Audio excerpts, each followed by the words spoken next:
Everyday consumers are being bombarded with the next big thing in health, wellness, and fitness. What's the future of keeping ourselves healthy, and what's just a passing fad? Hi, I'm Joey Thurman, and if you don't know me, I'm a health and fitness expert and author. I've been fortunate enough to work with celebrities, athletes, C-suite executives, and everyone in between. I've been featured on the Today Show, Live with Kelly and Ryan, Good Morning America, TEDx, and lots of other publications. As part of my ever-increasing thirst for knowledge, which ironically happened after college, I decided to create the Fad or Future podcast. What sets this podcast apart is that I am the guinea pig for these episodes. I don't only want to bring in world-class experts on the show, I want to truly get a first-hand experience what it's like to, say, go on ketamine and trip for my depression, go on a 3-day fast drinking nothing but coffee and water for age reversal, eat nothing but plants and get the blood work done to back it up, or even get my brain mapped to see how messed up my head is from getting knocked around playing hockey. Once I try these things, I bring on the experts to talk about my experience and explain it to the audience in a digestible manner and ask the true question. Is it a fad or is it the future? Because after all, we don't want to be fatties.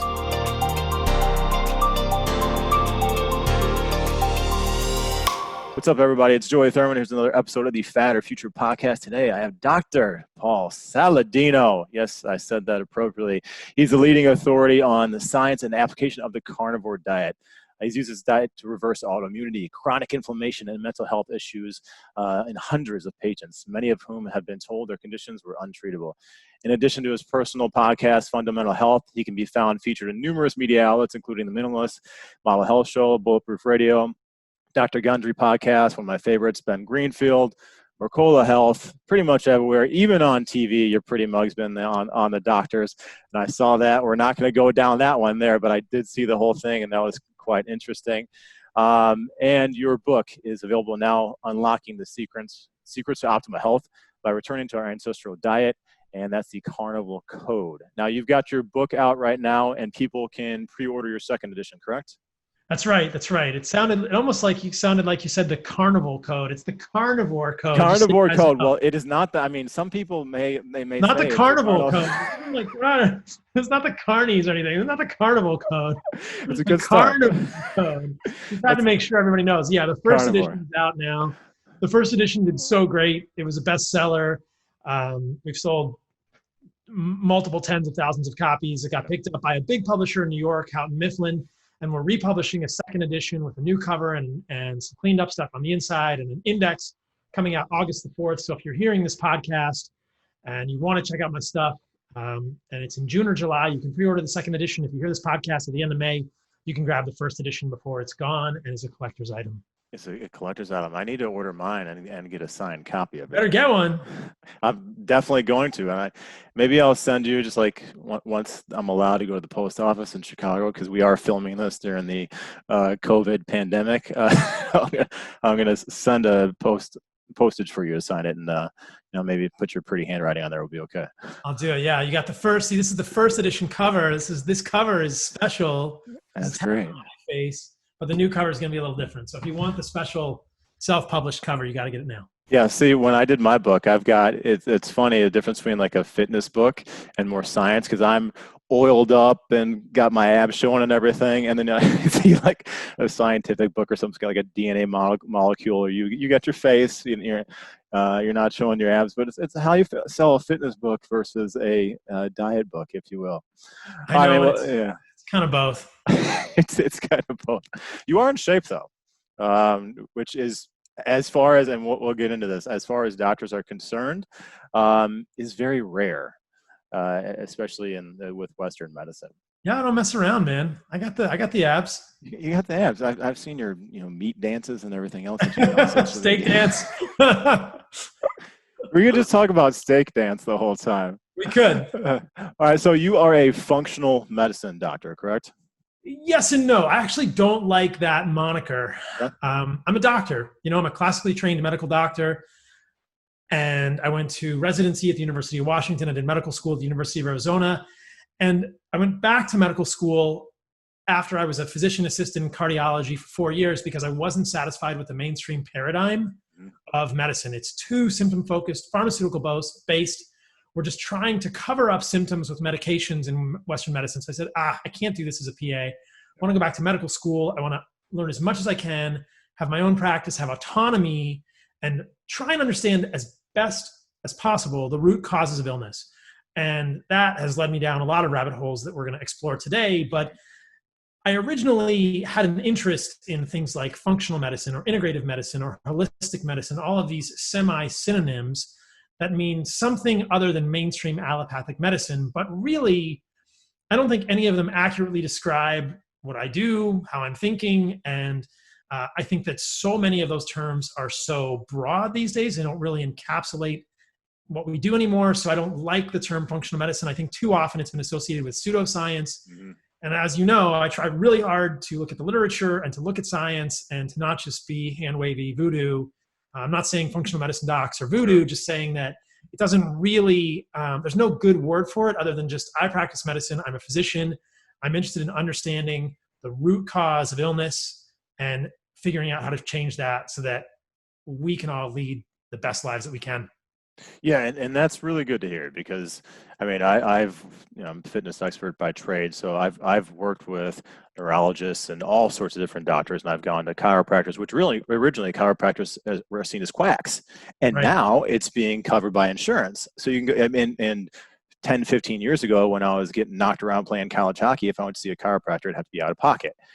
So I don't know if functional medicine is going to turn into maybe a phrase that people are understanding, realizing that people actually have more of a knowledge base. But I think when you hear a new terminology, people automatically assume there's some sort of quackery with it.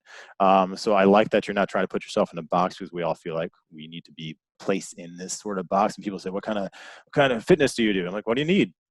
What's wrong with you? What do you got? And it's all contextually based. So if I'm hearing that correctly, that's kind of what you're looking at, the individual and trying to take care of that specific person. So I think that's great to not to say that you're specifically one modality and trying to, subscribe a pill to fix everybody's ill. Yeah. And even within functional medicine, naturopathic medicine, I feel like we all fall prey to the same ideology of mainstream allopathic medicine that we're trying to correct, which is, here's a symptom of a disease, let's give you a pill or a supplement to ameliorate that without correcting the root cause. That drives me bonkers. Ashwagandha, all these things, like these are the same philosophical conundrum, these are the same philosophical trap as pharmaceutical drugs. And I talk about that in my book as well. But yeah. What we're really interested in, what I'm just fascinated by, obsessed by, is what is causing the illness. How do you correct that? Don't put all these window dressings on it. Don't cover the symptoms with any pill, whether it's natural or pharmaceutical or synthetic. Just try and understand the root cause. And I've heard someone say in the past, I forget who the proper attribution here is, but when things in alternative medicine become accepted, they become part of medicine. So to say something is functional medicine or alternative medicine or integrative medicine is to say, that's a modality that isn't yet accepted by mainstream medicine. That's kind of fringe. And I think what we're all just trying to do is practice good medicine. And that's really what I think about what I'm doing. And like I said, I'm residency trained and board certified. And yep. I think too often people want to look at anyone, especially with what I do and the way that I think outside of the box and challenge the norms, and use something like functional medicine to invalidate what you do. And I think that's not fair. True. Yeah, I mean, a lot of times it's anecdotal evidence, and eventually it's anecdotal for so long that people like, oh, I need to start studying this or looking into this. And then you've got thousands and thousands of people, that are feeling good for, whatever, it's a diet or workout or whatever the hell it is, or meditation, right? I mean, meditation now is becoming mainstream. But 10, 20, 30 years ago, you're meditating or you're going to a therapist. Oh, you must be crazy. Joey, why are you going to therapy? You're nuts. Like, well, I talk about my feelings, man. So eventually we need to start looking into these things as it becomes more and more popular. So let's get into it. Carnivore Code. Explain briefly, if I've got my 2-year-old son here, what is the Carnivore Code? What is the Carnivore Diet? So basically there are 2 tenets that I'm trying to advance in the Carnivore Code in my book, and they're kind of around animal-based diets and a carnivore diet. And the first of them is that animal foods, animal meat, animal organs have been incorrectly vilified for the last 5 decades. Mm-hmm. We've been prey to mainstream media, which has misinterpreted epidemiology, which is sort of poorly done observational studies while ignoring interventional studies. And we've been given this message repeatedly, and even more today, it's become almost a fever pitch. We hear this message that plant-based is the way to go for our health. that meat is going to cause heart disease and cancer and colon cancer and shorten your life. And I just take a very strong scientific stance in rebellion against that and say, hey, meat is an integral part of the human diet. It always has been throughout millions of years of human evolution. Eating animals is what made us human. It's what was integral, central, probably the single biggest crux of what allowed our brains to grow into the massively complex structures they are today that make us intelligent, resourceful, creative humans.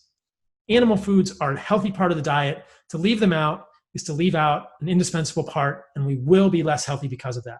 So animal foods, wrongly vilified for 5 decades, integral to the human diet, essential for optimal health, totally healthy, and anything that says otherwise is invariably poorly done observational research, epidemiology, that ignores actual interventional trials. And so it's kind of this hit piece. It's this detective story. Why have we been told this wrong narrative? The second tenet is that plants exist on a spectrum of toxicity. And we all know this. We just don't understand how deeply it goes or how deep that rabbit hole really is. Plants exist on a spectrum of toxicity. They have defense chemicals. We're aware of some of their defense chemicals, and we're not aware of the majority of them. And that's what I'm bringing light to in the book. Plants are stuck in the ground. They can't move. They're a life form. They've coexisted with animals for 450 million years. And they've had to develop these defense chemicals in order to maintain that symbiosis, in order to maintain an ecosystem. And those defense chemicals are what sort of make their lives viable as they are stuck in the ground. And like I said, we're aware of some of these plant defense chemicals. We're aware of, in Christmas or, around the holidays, you see those poinsettia plants and people say, don't eat those. They'll hurt the kids. You can't eat those plants. They're poisonous. We're aware that some plants are poisonous. You go out in the desert and you see a cacti with thorns all over it. You think, that plant really doesn't want me to go chop it or eat it, or doesn't want other things to go eat it. Rose bushes have thorns, but there are so many other chemicals in plants that are really conspiring against our consumption of them, keeping us at arm's length, saying, don't overeat me, preventing our digestion and absorption of the nutrients in those plants so that we can coexist that we've forgotten about. So plants exist on a spectrum of toxicity. They have toxins. That's how they've co-evolved with animals. And people can be variably sensitive to those plant toxins. So if you accept those two ideas, that animal foods are really the best foods on the planet, they're the most bioavailable, they don't really have toxins in them because animals can run away or kick you or gore you with their antlers or bite you. Mm-hmm. And they're the indispensable, most bioavailable sources of nutrients. And number two, plants have toxins. They always have. They exist on a spectrum of toxicity, and some people are more sensitive than others. You really come to various versions of what I would consider to be a carnivore diet, which is, I really try not to be dogmatic. I'm after results. I'm not after dogma here. And I want to find the root cause of things. And so in the book, I talk about various ways to eat a carnivore diet, which I believe can be more or less stringent or more or less specific to animal foods. But essentially what we're talking about here is the antithesis of a plant-based diet, which is an animal-based diet. Saying, make animal foods the majority of your diet. Don't be scared of them. Realize the narratives you've been told are false. Make animal foods the center of your diet and understand which plants are the most toxic. Eliminate those. And then if you want to have some of the least toxic plants in your diet, I would consider that to be carnivore-ish. Okay. Again, I go into all this in the book. Yeah. I break down all that kind of stuff. At the end of the book, I have a whole chapter on how to do the carnivore diet. That's the longest chapter in the book. So I don't think that everyone needs to eliminate all plants from their diet. A lot of people do and thrive. I don't eat any plant foods in my diet. I really have not in any significant quantity for the last 2 years. But it's animal foods are the best foods on the planet. Plants exist on a spectrum of toxicity.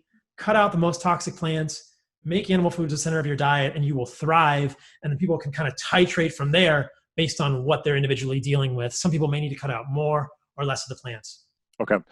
So are you saying my mom was wrong that I shouldn't eat my fruits and vegetables? Well, partially. Yeah. Sorry, Mom. But what the hell, Mom? Oh, there wasn't Google when I was being raised. I don't think she can get on the internet there. But let's actually examine that a little bit, right? Yeah. Why does Mom say you need to eat your fruits and vegetables? Mm-hmm. What's your impression? If if we had to channel your mom into the podcast with us, why do you need to eat your fruits and vegetables? Yeah, sure. So, when you're a kid, you're always told to eat your fruits and vegetables. The same thing, like breakfast is the most important meal of the day because you get your vitamins and your minerals and your nutrients from those, and it's going to help you feel much better and grow stronger and see better. And your vitamins A, C, and K, all these things that meat, essentially, if we're saying meat, for carnivore, doesn't have, right? And then those greens will help your skin and phytochemical. Well, my mom's not talking about phytonutrients and everything else back then, but basically that's what we're saying, because you want to grow, you want to get your vitamins, you want to get your nutrients, you want to grow healthier, stronger, smarter, whatever it is. Right. That is what the parents are going to be telling their children. So why is that wrong according to you? So it's based on this idea that there are some nutrients in plants that you can't get from animal foods, presumably, right? Like you said, that plants, fruits, and vegetables are unique sources of vitamins and minerals, right? That's where it comes from. Well, I'll throw it back to you.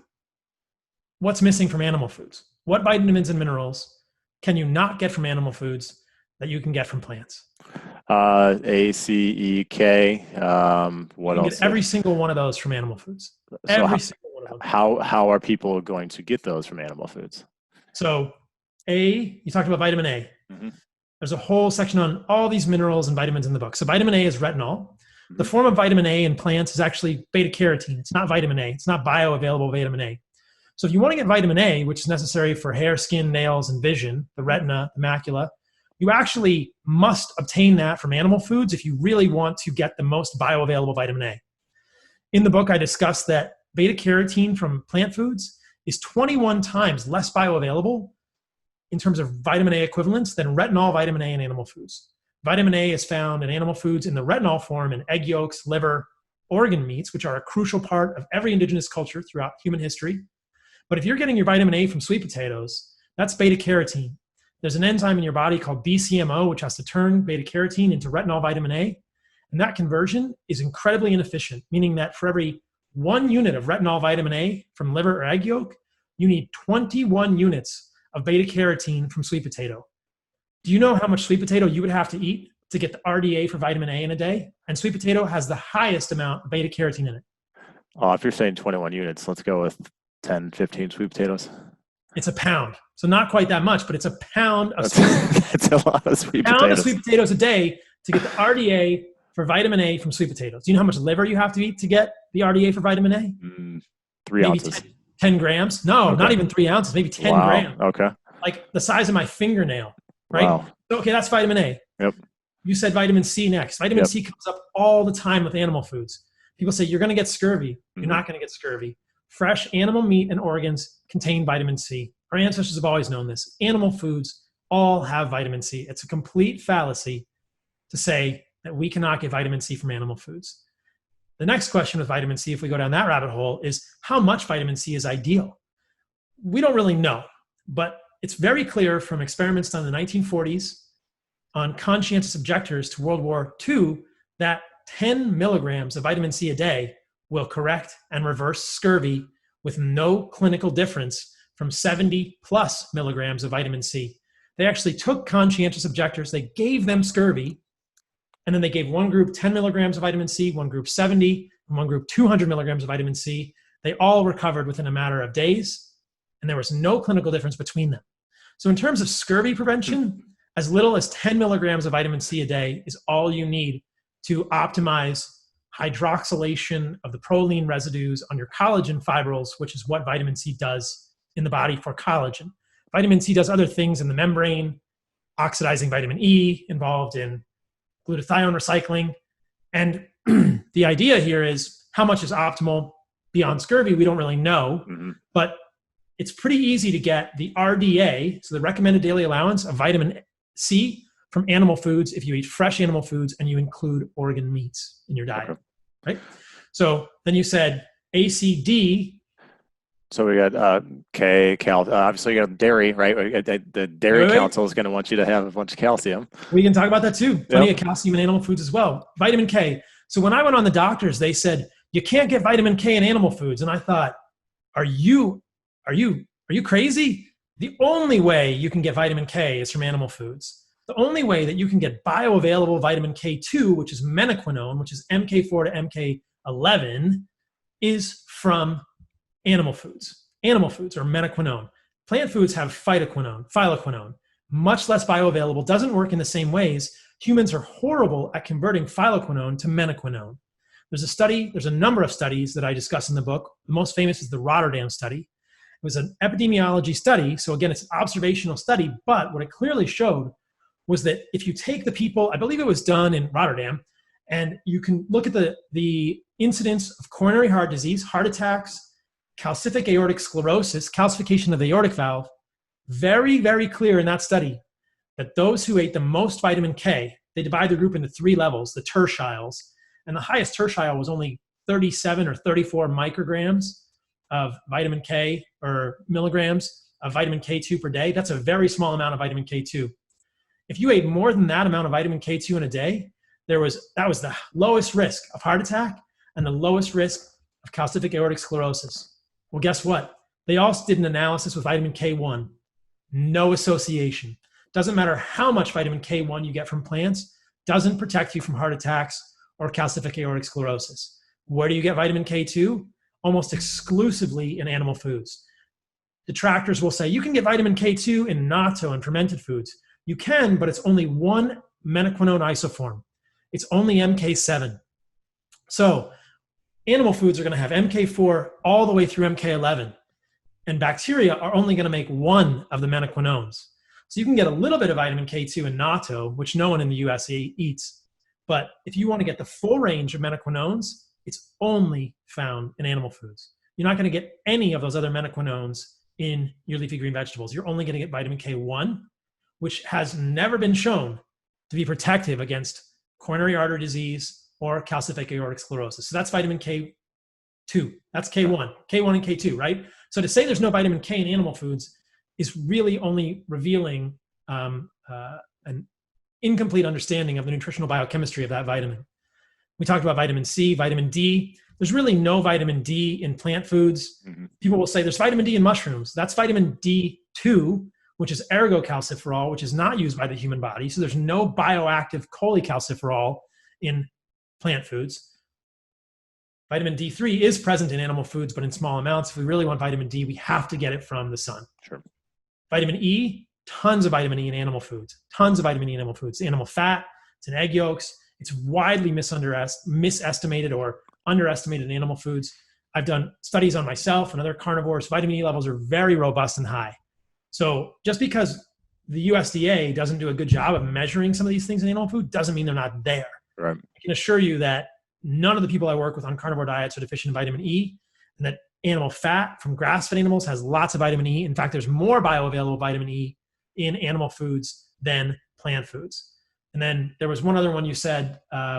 What else did you mention? Well, I mean, obviously, calcium is going to be the big one. We can talk about that too. Yeah, for sure. And anybody listen, bioavailable, so basically how your body's absorbing it, just in case you're not sure what bioavailable means. So calcium, if you're not carnivore, if you're strictly staying with animal products and you're not having dairy, essentially, how are you going to get your calcium? Right. So a lot of people will know that many human adults don't tolerate cow's milk dairy. Mm-hmm. And it causes all sorts of things, anywhere from lactose intolerance, which is going to cause GI issues, gas, bloating, because you're not digesting the lactose sugar because of the non-persistence of the lactase enzyme. But cow's milk dairy is probably not a great thing for many humans because of other immunologic reasons as well. Casein and whey can be very immunogenic, cause lots of issues.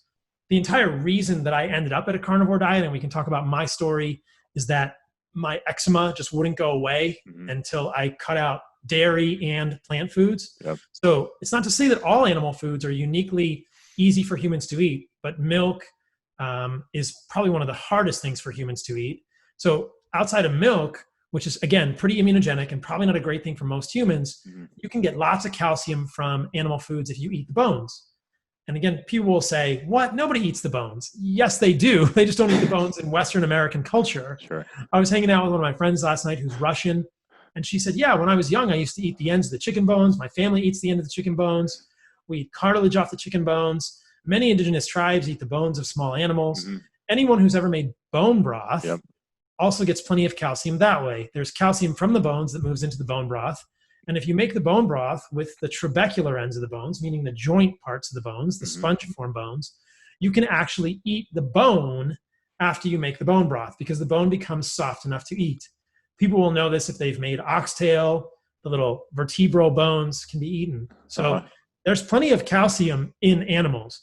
And the theme that we're going to keep coming back to here, and I love that we're onto this so early in the podcast, is that if you eat animals nose to tail, which is how I advocate for eating animals, the way that our ancestors have always eaten them, out of respect and out of nutritional cohesion, comprehensive nutritional, formulation of eating these animals in your diet, you can get everything that a human needs in more bioavailable forms with less toxins. So though your mom was well-meaning, get your nutrients from these foods, she would have been better off giving you bone broth, a little bit of liver, and a hamburger. And you'd get way more nutrients with less toxins in more bioavailable forms. But that's why people think we need fruit and vegetables, and we can go down any of the nutrients. But that's what I discovered in my research with the carnivore diet, because I thought the same thing. I had eczema that was horrible throughout residency, throughout medical school. And I, at that point, was already trying to understand why what food it was, what was the root cause of my eczema. I didn't want to take steroids. I didn't want to take topical steroids. I knew that wasn't the answer. I was already on to the path. I was already detective doing my own sleuth work. What is the root cause of my eczema? I knew it was a food. I really had the strong suspicion it was a food. And I've done other podcasts specifically talking about the connections between dermatologic issues and food triggers. And I kept eliminating things from my diet. I did paleo, I did autoimmune paleo, and then eventually I went to carnivore thinking, okay, I'm just going to cut out all the plants. And my first impression of that was I couldn't do this. I shouldn't do this. There are things in plants I need. So I did the research. What am I not going to get? What nutrients am I going to get deficient in if I do a carnivore diet? Well, in terms of vitamins and minerals, there are zero. There are no vitamins and minerals that you will become deficient in if you eat exclusively animal products, nose to tail. If you eat the bones, the bone marrow, the organ meats, the connective tissue. And we're beginning to see this in the mainstream. People are starting to get excited about bone broth and organs and liver again. Yeah, bone broth is huge right now. I recommend to all my clients, even if they are, completely plant-based, like at least have some bone broth. That's going to help protect the gut lining. There's going to be a bunch of different stuff there. So, bone broth is very important. And on this podcast, I try to stay neutral, right? But I like where we're going here. So carry on. Yeah. So, and, it was my skin issue that drove me to do a carnivore diet. And again, I had been indoctrinated. I had been inculcated to believe that I needed plants. And so I realized I don't need them for minerals or vitamins. And the next two things that people always think of are you need polyphenols and you need fiber. Okay. And these are two more of the myths that I go against, that I fight head on in the book. The polyphenol myth is perhaps the most complex and the hardest one to explain, but I think that there's pretty darn good evidence that humans do not need polyphenols to have optimal antioxidant status. On Instagram, I'll joke, I'll post pictures of myself with my shirt off, and you've seen them. I'm pretty fit. I've got a six-pack. My skin isn't falling off. I don't have lesions on my skin. Not that I can see. Yeah. No, I don't have high levels. It must be good editing. You've got a good. I know, right? It's all Photoshop. I don't have any evidence of oxidative stress when I've done my own blood work. Look at things like markers of DNA damage or blood markers of oxidative stress specifically. Okay, that's one thing I was going to ask. Do you get your blood work checked? And that's one thing. I had Dr. Sean Baker on a few months ago, and he didn't have. That's one knock that he always got. He didn't have his blood work checked. I don't know if he has since then, but it's nice. Carry on that you're actually getting your blood work checked here. You get it checked all the time. In fact, I've got a gut test right next to me here. I'm going to do a longevity to check my microbial diversity. We'll talk about that in a moment. I get my blood work done every few months. I've done a previous podcast on my podcast, Fundamental Health, in which I discuss my blood work in granular detail. And I guarantee you that I am doing blood work on myself that is more detailed than any physician in this country is doing on any of their patients, because I'm the experimenter, right? I've done hundreds of blood tests on myself. And as people will hear in that podcast, my HSCRP is rock bottom low. I don't have any evidence of oxidative stress, which you can measure with things like 8-hydroxy-2-deoxyguanosine, malondialdehyde, lipid peroxides. I don't want to get too granular with those specific lab tests. If people want to hear that podcast, it's on my Fundamental Health podcast. But yes, I do my blood work. I've always kind of disagreed with Sean on this point and said, Sean, why don't you do your own blood work? We don't see eye to eye on everything, Sean and I. He's a great guy. He's a friend. And certainly he's an advocate for animal-based diets, but we do things differently. But yes, I'm hugely interested in understanding the intricacies of my biochemistry, and I work with clients all the time. So I see theirs as well on carnivore diets, and we do not see inflammation go through the roof. This is also something that, as I suggested earlier, we've seen in interventional studies with meat, that meat is not inflammatory to humans. So the joke that I have on Instagram is I have end-stage polyphenol deficiency, and I take a picture of myself with my shirt off in the gym, looking, obviously pretty healthy, and say, okay, if I need polyphenols, when is the oxidative stress going to catch up with me? That's the overt demonstration of polyphenol deficiency and the non-necessity of humans for polyphenols. But what have we been told about polyphenols? I'll try and break this down quickly, but again, it's complex. There's a more detailed explanation in my book. We've been told that they're antioxidants, which is completely false. And I'm sure that you understand this. Polyphenols are pro-oxidants. No chemist will debate that, No one can debate that a polyphenol is a pro-oxidant.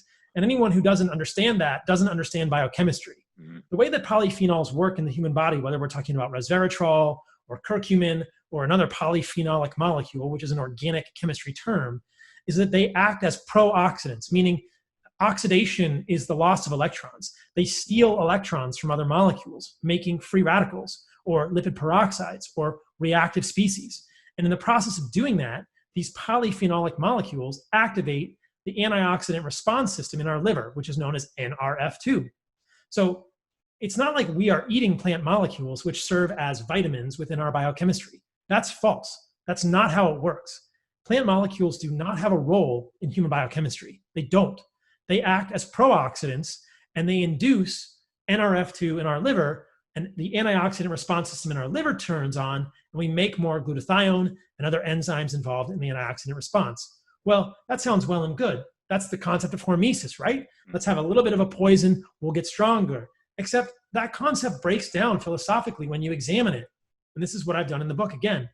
It said, why do you need those polyphenols to have an optimal amount of glutathione? You don't. You can prove it. I can check my glutathione. It's the same as yours or even more, right? And there are many things that I do in my life that also turn on the NRF2 system that are not plant toxins. Cold water swimming, exercise, ketosis, fasting, being in the sun, sauna. These are all what I call environmental hormetics. You don't need plant hormetics if you're living well, if you're doing the things that we've always done as humans. There's a study that I've talked about in the past with cold water swimmers in Berlin. They can show that when you swim in cold water for an hour, your glutathione goes down because you have increased oxidative stress. Well, what happens the next day? Your glutathione goes back up to higher than normal because your body turned on the antioxidant response system. By living our lives in the world, we turn on NRF2. We don't need plant molecules to do that. So the assertion that I make in the book is that plant molecules are redundant. We don't need them to be optimal. And not only that, they also have unintended side effects because, in fact, they're toxins in the first place, many of them. They're either pigments or toxins. So this is the idea that I talk about of a package insert. When you go to a pharmacy to get a medication, a prescription medication, it has a package insert which gives you all the side effects. But why do we believe that plant molecules are any different? Whether it's curcumin, resveratrol, isothiocyanates like sulforaphane. There's chemotherapy that we use from plants, and there's chemotherapy that we've synthesized, and there's chemotherapy that comes from bacteria. Molecules are molecules. And in our body, a molecule that is foreign to our biochemistry, that is not a vitamin or mineral, a molecule that is not involved in our biochemistry innately, is going to have a side effect. It's going to do something else because it's going to be messy. It's going to bind to this receptor and that receptor and this other one. Why do we believe that a molecule like sulforaphane, which is a special circumstance, it's an isothiocyanate, it's not a polyphenol, it's an isothiocyanate, but it's very clearly a plant defense chemical. Why do we believe that that is not going to do bad things in our body? And in fact, it does. We just never hear about the side effects because it doesn't benefit supplement manufacturers, doesn't benefit Rhonda Patrick's narrative. It really is just, again, these are all studies that are in my book. I kind of throw the curtains wide open on all this and expose it, but There's been lots of research to show that many of these compounds are very harmful for humans. So they have these collaterally damaging effects. They have side effects. They have a package insert. So if they're redundant and we don't need them to be optimal and they're going to have side effects, why are we eating them? Why are we eating turmeric for curcumin? It doesn't make any sense to me. And yet everyone is bought into that narrative, thinking curcumin is an antioxidant. Curcumin is an anti-inflammatory. Maybe curcumin, a polyphenolic molecule, has those effects in your body. But you know what else it does? It also affects topoisomerase 2 and 3, which are enzymes that wind and unwind DNA. It affects tumor suppressor genes like P53. It's been shown to damage membranes. It can affect the potassium channel called the hERG channel negatively. And I mean, the list goes on and on. The molecule is a dirty molecule in the human body. Why are we using curcumin to be an anti-inflammatory without treating the root cause of the inflammation? Why now, is this for everybody? Is it everybody's going to have these same responses, or is it individually dependent? If they're having maybe curcumin, that might help them, right? And they might feel better, or if they're anti-inflammatory properties, or can this be a broad statement for everyone, especially if we're just talking about curcumin here? I mean, it's pretty common. I think that if you're looking at the biochemistry, certainly between people, there may be polymorphisms in the topoisomerase enzymes. But I think for the majority of people, curcumin is going to have these effects in the human body. And why do we need to get rid of inflammation in the first place? Why is everyone taking curcumin to get rid of inflammation? Well, I mean, inflammation can be a good thing, right? I mean, we're working out, we're creating inflammation, and we're going to create that stress to the muscle fibers and tissue to create more growth. So that's why I talk about people like all the time. They're like, oh, I want to be inflamed, whatever. Like chronic inflammation or chronic elevated cortisol levels, sure, that's a bad thing. But get up in the morning, your cortisol levels go up, and then they're going to fluctuate. They're going to go back down. So it's really interesting how, I mean, you're right. You could go down the supplement. Everybody wants to take a certain supplement to fix everything, which there could be a time and place for that. But at the same time, you're right. Chronic inflammation to a point isn't a bad thing. Environmental hormesis. That's exactly what I'm talking about, right? So let's talk hormesis. I mean, if we're gonna talk about that, so let's go with so meat. The commonalities here, and we can go over them and go into each of them. So what, like short chain fatty acid reduction if we're not having plants or fiber, mTOR response if we're looking to live longer, which I'm sure you have a lot of things on that. You talked about fastings, which is one way that you could actually limit that mTOR response, and then longevity, and then obviously meat causing cancer. And a lot of that research is a lot of those people actually have a lot of other lifestyle factors that go into that, like they're obese or don't exercise or they're alcoholics or something like that. So, I mean, and the main things like, and then what about pooping, doc, if you're not getting fiber? So I know I asked like 3 questions there, but those are the I have to ask those, because that's if we do this whole podcast and I didn't ask about pooping, fiber, living longer, and cancer, people are going to give me shit. Well, fair enough. Again, I'll just reiterate. I've written a book with over 600 references that addresses all of these. Cool. You know, it's in great detail. It's all in the book, but let's break it down a little bit here. Let's start with pooping, because that's everybody's favorite topic. Yep. I pooped this morning and every morning for the last 2 years. And Good for you. I have tons of clients who have done the same. You do not need fiber to poop. That is a fallacy. Okay. And in the book, I talk about many studies which show that the removal of fiber actually has resulted in the complete resolution of idiopathic constipation in many patients. There are interventional trials which show this. To say that fiber is necessary for pooping is an inaccuracy. That is not supported by the medical literature. That is an inconsistent fallacy that is parroted endlessly by people who have not read the data, okay? So what do we know about fiber? Fiber makes your poop bigger, but it doesn't improve the symptoms of constipation. Again, like I said, there are multiple interventional studies which show that in people with idiopathic constipation, the removal of fiber is incredibly helpful, and in some studies causes complete resolution of those symptoms. I challenge anyone listening to this who has IBS symptoms, gas, bloating, constipation, or diarrhea to do 3 to 4 days or even a week with 0 fiber and watch what happens. You can thank me later. It will go away. I can't tell you how many hundreds of people I've worked with at this point who find complete or significant resolution, life-changing resolution in GI symptoms with the elimination of fiber. No shit. Fiber is not good for humans. Fiber is collateral damage for humans. There's other evidence that fiber decreases nutrients, it pulls out minerals and vitamins, and it decreases hormones that are supposed to be enterohepatically recirculated. There's evidence that the more fiber women eat, the more likely they are to not ovulate, to have menstrual irregularities. There's evidence that as the estrogen gets pulled out with the fiber, progesterone gets messed up, FSH and LH get messed up, and the menstrual cycle is disrupted. Fiber does not do well with normal menstrual cycles in women. There's a study called the biocycle study, which shows that very clearly. Furthermore, fiber has been shown repeatedly to decrease our absorption of all those minerals your mom wanted you to get. Zinc, calcium, manganese, copper, magnesium. There are things in fiber, oxalates, phytic acid, which chelate these divalent cations and pull them out of your body. You want to get minerals? Fiber is not the way to get them. The more fiber you eat, the less of those you're going to absorb. So that's fiber and nutrients, and fiber in ovulation, and fiber in menstrual cycles, and fiber in constipation. Fiber will make your poop bigger, but it doesn't fix the symptoms of constipation, which are pain with defecation, use of laxatives, and bleeding. That's not been shown in studies. And gastroenterologists will admit this to you if they know the literature and you press them on it. They'll give you fiber right off the bat, but that's not the problem. Constipation is not a lack of fiber, and adding fiber to the diet does not fix constipation. That's very clearly established in the medical literature. The next segue from that is short-chain fatty acids, which is another widely misunderstood thing. Short-chain fatty acids, we think of butyrate, right? Mm-hmm. Well, guess what? There are many short-chain fatty acids: acetate, propionate, isobutyrate, and all of these short-chain fatty acids can also be made from animal food. They can be made from animal collagen.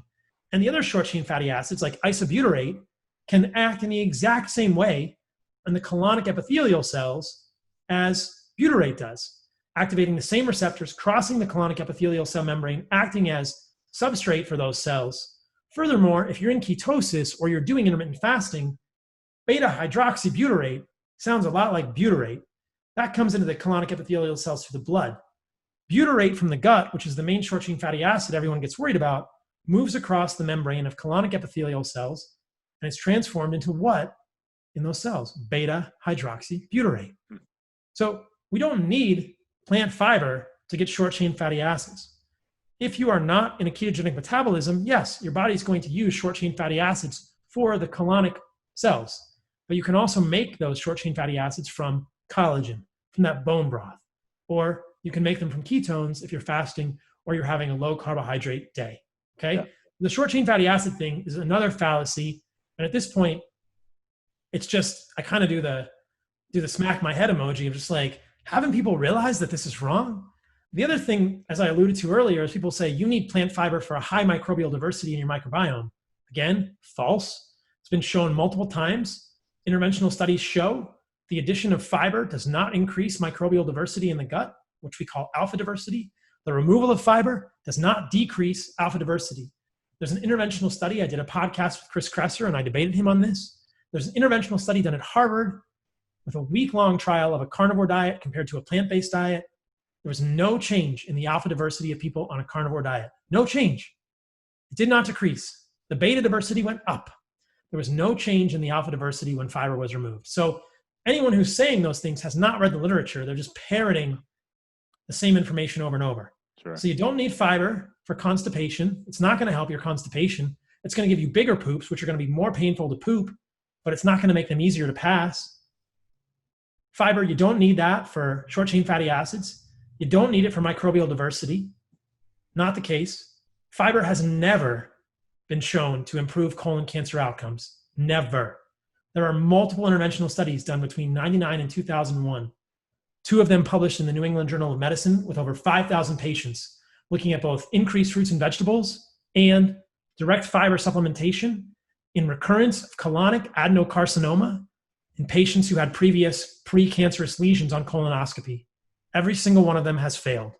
Fiber does not prevent colon cancer. Anyone who says otherwise has not read the literature. Okay? So let's keep going. mTOR. Sure. Yeah.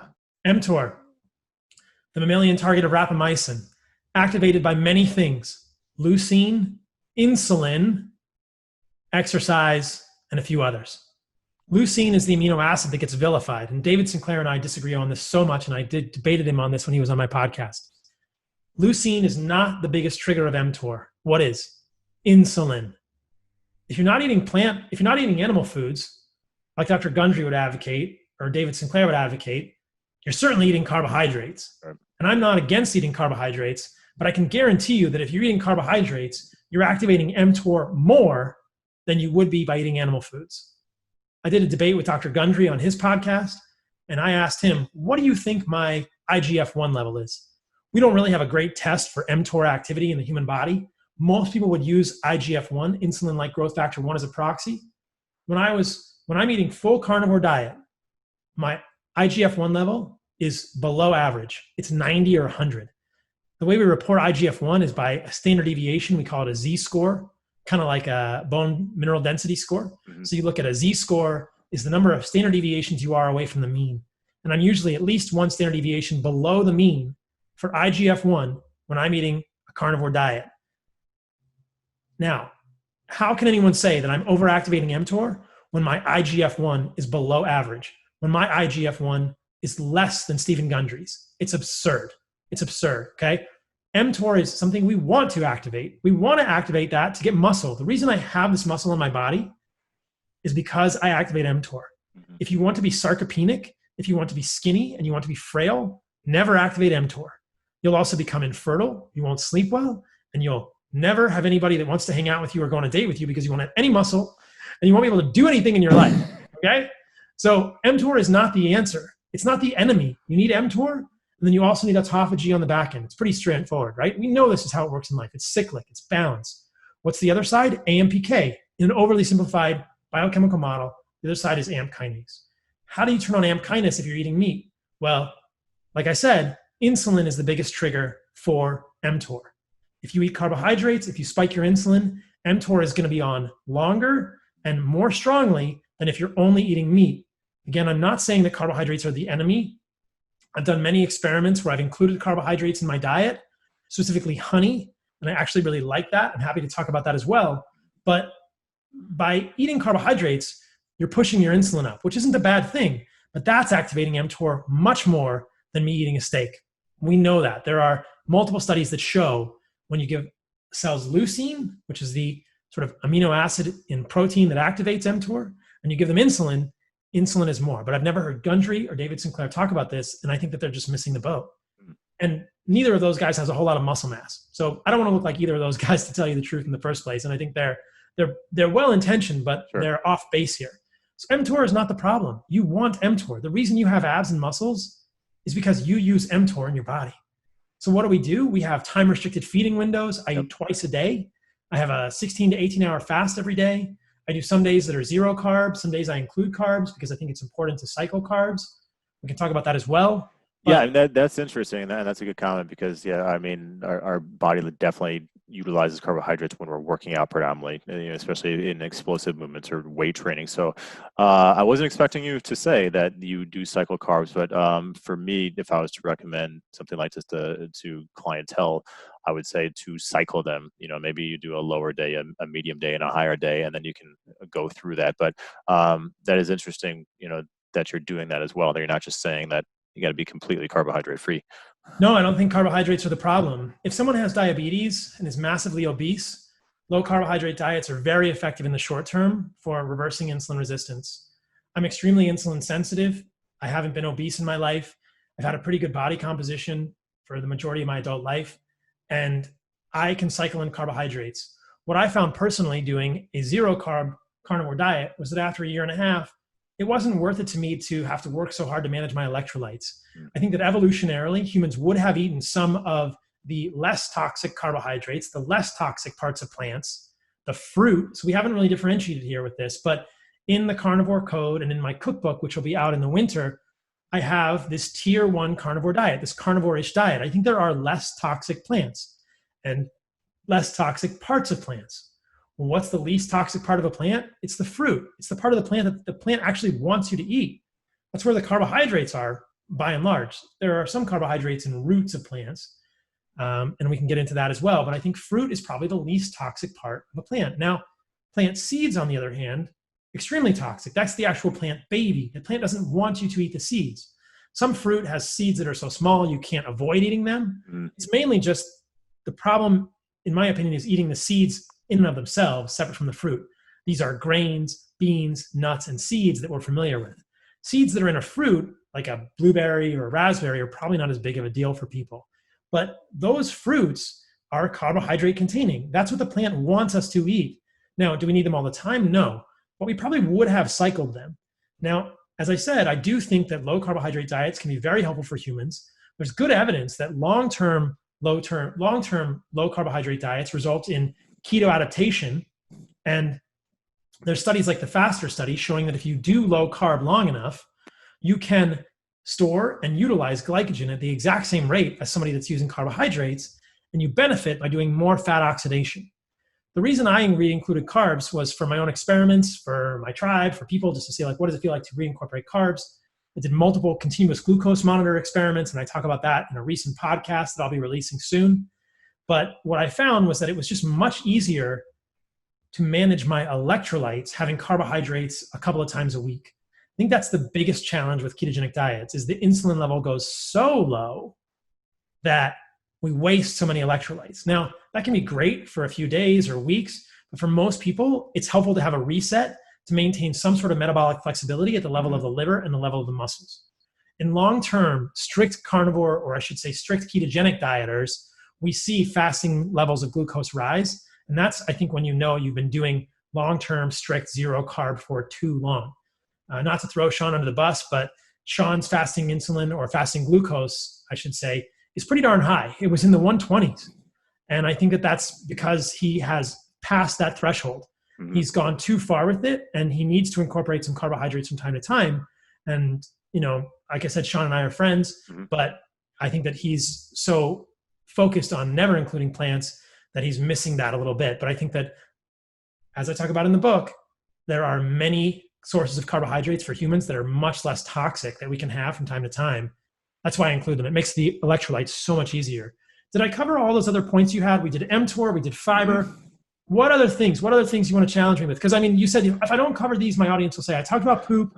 There's a few other ones that people always get worried about. I think we covered most of them. What else did you want to ask? You know, so this is probably brought up a lot. What about the blue zones? Okay, and so if you're looking at the blue zones, so the areas in the world that have the most centurions, and they look at their and again, I know you're going to get into that. So they look at their diet, and obviously there's lifestyle factors as well. But the one thing is a lot of them have in common, where they're having legumes, which obviously that would be against the carnivore diet. What is your response to that? Because I've had plant-based dietitians come on, and they talk about that, and they always bring up the blue zones and longevity, and then eating and beans and legumes, and they're so good for you. What would your rebuttal be to that? Have you ever heard of Ansel Keys? Yes. Okay. So most people now know, after the work of Nina Teicholz, that Ansel Keys did some pretty shady stuff in terms of cherry picking epidemiology with the 7-country study in saturated fat. Mm-hmm. Well, good old Dan Buettner did exactly the same thing with the blue zones. So the 5 blue zones are Icaria in Greece, Sardinia, Loma Linda, Okinawa, and the Nicoya region of Costa Rica. These are 5 regions of the world where he thought people lived on average longer than normal. So he calls them a blue zone. They have a longevity. Except he left out about 120 other places in the world where people live longer than normal because they didn't fit his model. And even in the 5 blue zones that he chose, other than Loma Linda, people in every single one of those eat a lot of meat. Again, I sound like a broken record, but I wrote a good book, and this is all in the book. Okay. Well, that's why we're talking about this, man. People read the book. Yeah, I debunked the blue zones in the book. So the Nicoya region of Costa Rica is only a longevity zone for males, which is kind of strange. But what do we know about both the men and the women in the Nicoya region of Costa Rica? They eat more animal products and more animal fat than the general Costa Rican population. So if that makes any sense with Dan Buettner's theory, you explain it to me. But that doesn't make any sense to me, okay? You eat more animal foods than the general population, and you live longer than the general population in Nicoya, only for the men. In Sardinia, they have a dish that's a national treasure called sarda pig. If you've ever been to Sardinia, you know that for most of the year, they eat lots of meat. And the Sardinian farmers and pastoralists are just celebrated for their quality meat and the meat that they raise in the fields, right? And then the Icarians are the same way. In Okinawa in Japan, it's not Buddhist like the rest of the country. They don't shun meat in the same way. In fact, there have been studies of the centenarians in Okinawa, and none of them were vegetarian. None of them were vegetarian, right? None of them ate a plant-based diet. They all ate more meat than the general Japanese population in Okinawa. So again, so much of this has been misconstrued. Loma Linda is perhaps the most fascinating one. So Loma Linda is this town in California where there's a Seventh-day Adventist community. Now, this is where Dr. Gundry is from, and he often touts the longevity there. They live on average 7 years longer than the general Californian population. But Mormons in California also live 7 years longer than the general Californian population. Except Mormons don't shun meat. But what do Loma Lindans and Mormons do the same? Well, they have family, they have community, and they also don't drink and smoke, right? Furthermore, if we look at the Loma Lindans and we look at sperm quality, we find something pretty striking, that the less animal food they ate, the more plant food they ate, the worse their fertility was. The worse the sperm quality of males in Loma Linda is. The less sperm count and the less hypermodal the sperm are. So if that makes it a blue zone, then I don't really understand what a blue zone is. And I say in the book, it begs the question, exactly what part of Loma Linda is blue, right? So I don't know if you caught that joke, but... Mm-hmm. Right. Yeah, I got it. All right. He's talking about blue balls, people. He's talking about blue balls. Blue balls. In case you guys didn't get the joke. So yeah, if you look at the blue zones, I don't understand what people are thinking. It's a great idea, but what about Iceland? What about Hong Kong? Hong Kong has the third highest life expectancy in the world, and they eat 1.5 pounds of meat per day, per capita. Well, that completely breaks the model, doesn't it? And so what we're dealing with here, the problem is epidemiology. It's all associational research. It's not interventional research. So yeah, from associational research, you can make a hypothesis, but the problem with epidemiology is you can cherry pick. You can find 6 places in the world or 4 places in the world, or in the case of the blue zones, 5 places in the world where you can say that people live longer than normal, and maybe they do live a little bit longer than normal, and you can say they have a plant-based diet, but number one, you leave out everywhere else that doesn't have a plant-based diet, that eats lots of meat and lives just as long, if not longer. And number two, none of these places are vegetarian. And to say they all eat beans, and therefore beans are a longevity food, you might as well be retelling the story of Jack and the Beanstalk here. It's a complete association with no testing. So if your hypothesis is beans are longevity promoting, then do a study that shows that. Sure. And in fact, that study's never been done, but what has been done are studies with lectins in beans, specifically phytohemagglutinin in kidney beans, and that kills rats when they give it to them in high doses. So, and I mean, the irony here is that my friend Stephen Gundry is totally against the lectins in beans and would say that beans are one of the worst things that you want to eat. And I agree with him on that one point. At least we agree on that one thing. Yeah. So the lectins in beans, specifically phytohemagglutinin and other ones, have been found in animal studies to be very disruptive to the gut lining. So perhaps these nutritionists that are saying that beans are a longevity food haven't read those studies showing that lectins in beans create very significant problems in animals. If you give them to animals in high enough quantities, they die. There are hundreds of reported incidents throughout history of people getting food poisoning from undercooked beans. You ever had a raw bean? It's incredibly toxic. So you don't ever want to eat a raw bean. It's so toxic. It has so many digestive enzyme inhibitors that you'll be vomiting. Maybe not one, but there's outbreaks that happen for the last 100 years that have been recorded throughout the whole world of undercooked kidney beans causing massive nausea and vomiting in humans. This is a longevity food? No, this is a plant food. This is a seed of a plant that a plant doesn't want to get eaten.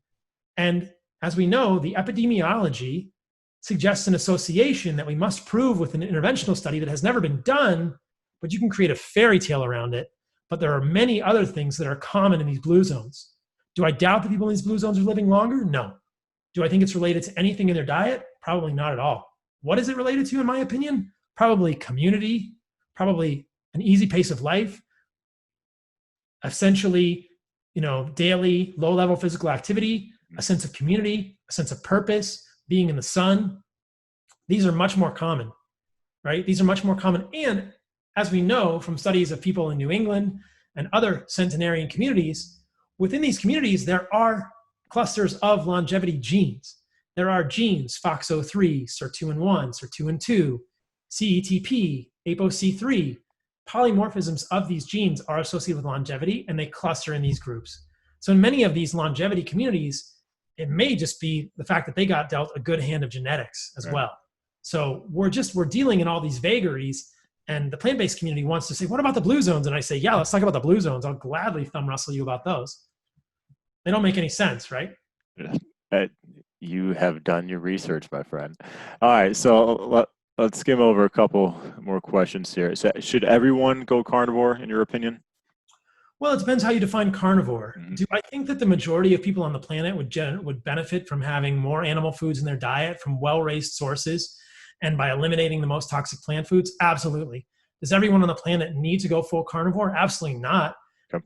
Again, I'm not driven by dogma. I'm driven by quality of life. And if someone is listening to this and they are kicking tons of ass, don't change a thing. Don't do anything different. If you kick major ass and you don't have blue balls, you're good. If you kick major ass and you don't have blue balls and you have a healthy libido and you sleep well, don't change a thing. Just turn off this podcast and go kiss your husband or your wife and go play with your kids and go outside. Don't change a thing. But if somebody wants to lose weight, if you want better body composition, if you want a better mood, more energy, sleep better, more libido, better physique, then think about these things. And don't just take what I'm saying. Take the vegans in turn and compare what I'm saying. Look at my book, look at their book, see what you think, make your own decision, but keep thinking about these things. That's who this is for, the people who are interested in optimizing and being better or have autoimmune disease or all these issues they want to correct. If you're already kicking all the butt, there's no more butt to kick. Perfect. All right, Doc, last question. Carnivore diet, carnivore code, fad or future? Future. Present. The one thing we didn't talk about today that I want to address briefly is the ethics of eating meat. Yeah. And I think that this is something that's very relevant today. Joe Rogan just had Joel Salatin on his podcast. Joel Salatin has a farm that's a regenerative farm in Virginia called Polyface Farms. I've done events and I'm really good friends with the farmers at White Oak Pastures in Georgia, which is another really paradigm changing regenerative farm. What is regenerative agriculture? It's agriculture that is raising animals grass-fed, grass-finished in a rotational manner that mimics the normal grazing patterns of wild ruminants, wild buffalo, elk, pronghorn, deer, etc. And it doesn't overgraze the land. What we know about the carbon cycle on the earth is that the methane from cows has always been here because there's always been ruminants on the earth.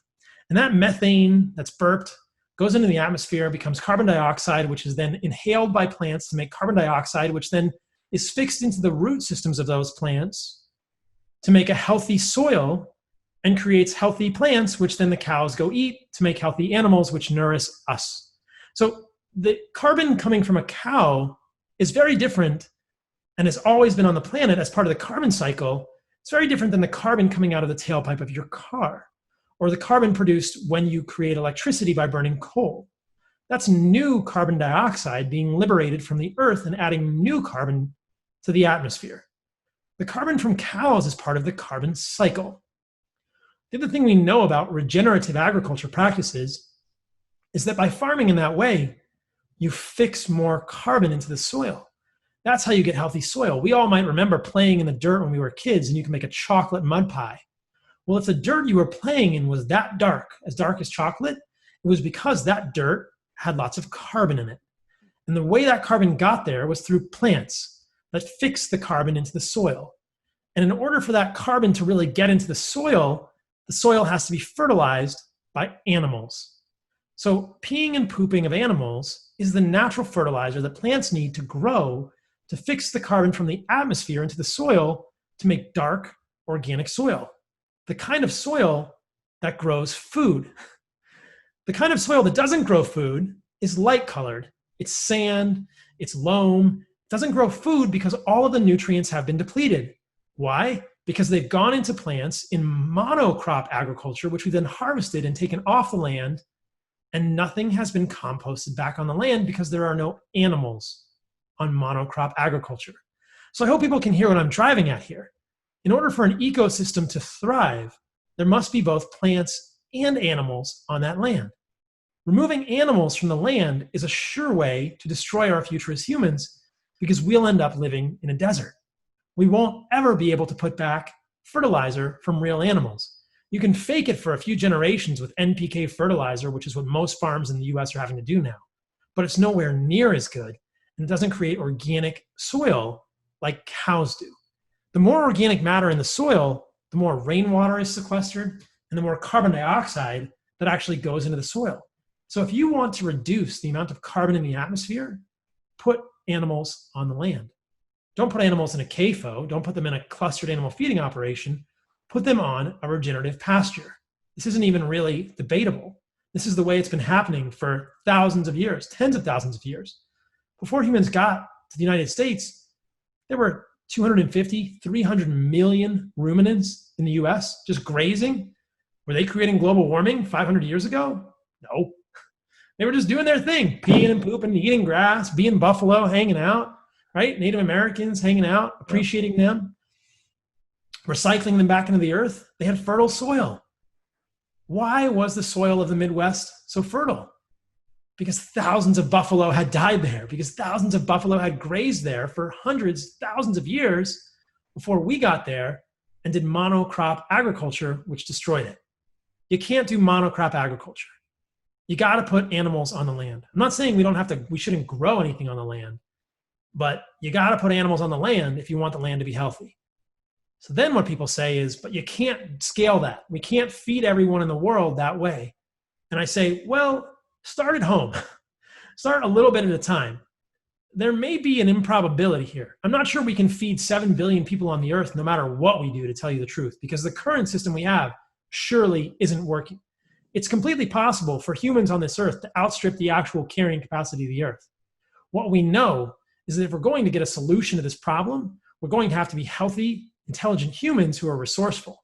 And the way to do that is to not necessarily listen to what your mom said, but to get nutrients from animal foods. You can get fruits and vegetables too, just know which ones are the most toxic, but make sure to get the animal foods so you're as healthy as you can be in addition. But the other piece of that equation is that the majority of the cows on this earth are raised for 85% of their life on pasture. So when people say you can't grass feed and grass finish every cow, well, you already do. Almost every cow raised in the US spends 85% of its life on pasture and the last 15% of its life in a feedlot. Why do they go to feedlots? Bottom line, agribusiness, consumer demand, cheapness of food, right? It's not that you can't feed everyone that way. It's that everyone doesn't want to be fed that way because they're not willing to support that type of agriculture. We will bemoan it, but when the actual rubber meets the road, we won't vote with our dollars. But if we were willing to pay more for food and allow farmers to grass feed and grass finish animals that are much healthier and healthier for the ecosystem and vote with our dollars, it's totally doable. It's already being done. So total double standard there. Wow. Doc, where can everybody find you? You look exhausted. I was like trying to take it all in. I'm like, man, I've never actually heard it explained that way. You know, people just kind of skim over that a little bit, but I was really absorbing and taking that in. I was absorbing the carbon dioxide like the plants you were breathing it in. You were breathing in the oxygen. I'm breathing it in. Yeah, man. That's the way it's always been. So it just makes sense, but it goes really deep. It's political, right? Yeah. We don't want to pay for it. Right. And so we will, on one hand, we will bemoan the unsustainability or the fact that we can't raise all the animals that way. And then when a solution is offered, we will bemoan the fact that we have to pay more for meat that's raised the way in which we want. So it's really voting with your dollars and understanding what we value, but we can absolutely raise enough animals, grass-fed, grass-finished, to feed all the people in the US right now. You know, that's all we can worry about is our country. Yeah. And the other parts of the world could do the same thing. It's just, it would be more expensive because by putting cows on a feedlot, the cost of that meat goes down. That's the way it is. We make more meat, more fat in a cheaper way. People want to see it. You got to vote with your dollars. You got to support it, but it's totally doable. It's absolutely sustainable. So if you want my book, thecarnivorecodebook.com. Again, it's available on Amazon till May 31st in the first edition. Then it's going to be pre-orderable in the second edition through June and July. The second edition will be out formally with an index and new exciting cover on August the 4th. It'll be ebook, print, audiobook.